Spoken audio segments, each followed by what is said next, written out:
দর্শক, এনসিপির পদযাত্রার সঙ্গে আছেন আমাদের সহকর্মী মাজহারুল ইসলাম। আরও খবর জানাতে যুক্ত হবেন তিনি আমাদের সঙ্গে।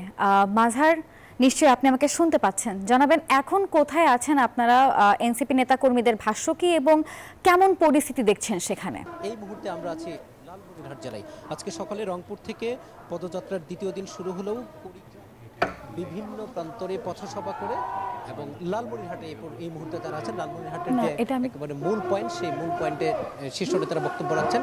আজকে এই বক্তব্যে সারাদিন ব্যাপী কিছু পয়েন্ট আমি যদি আপনাকে বলতে চাই, সেটি হচ্ছে, আপনি জানেন যে চট্টগ্রামে বৈষম্য বিরোধী ছাত্র আন্দোলনের সাথে পুলিশ, অর্থাৎ থানার, পটিয়া থানার পুলিশের সাথে যে গণ্ডগোল হচ্ছে, সেই বিষয়টি নেতাদের বক্তব্যে উঠে এসেছে। তারা বলেছেন যে পুলিশ যদি তাদের মনোভাব পরিবর্তন না করে, যদি এখনো পর্যন্ত আগে যে একটা নির্দিষ্ট দলের সমর্থক ছিল সেরকম আচরণ করে, হাসনাত আব্দুল্লাহ কিন্তু একটা হুঁশিয়ারি দিয়েছেন, তাহলে আবারও তারা রাজপথে নামতে বাধ্য হবেন।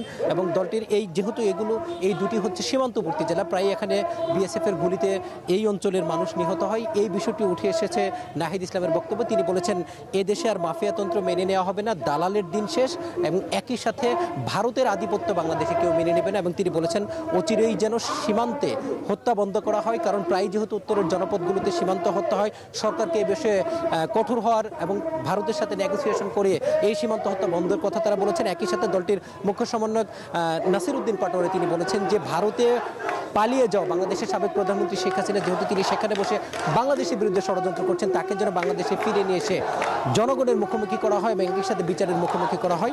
এবং তারা যে বার্তা নিয়ে বিভিন্ন জেলায় যে জনসমর্থনের আদায়ের জন্য কাজ করছেন, সেখানে তারা অভূতপূর্ণ সাড়া পাচ্ছেন বলে তাদের ভাষায় তারা বলছেন। এবং তারা বলছেন নতুন বাংলাদেশ বিনির্মাণে তাদের যে প্রচেষ্টা, তাদের যে স্বপ্ন, এবং সাধারণ মানুষের কাছে এসে তারা যেভাবে বক্তব্য শুনছেন, যদি তারা ক্ষমতায় সেগুলো বাস্তবায়ন করবেন।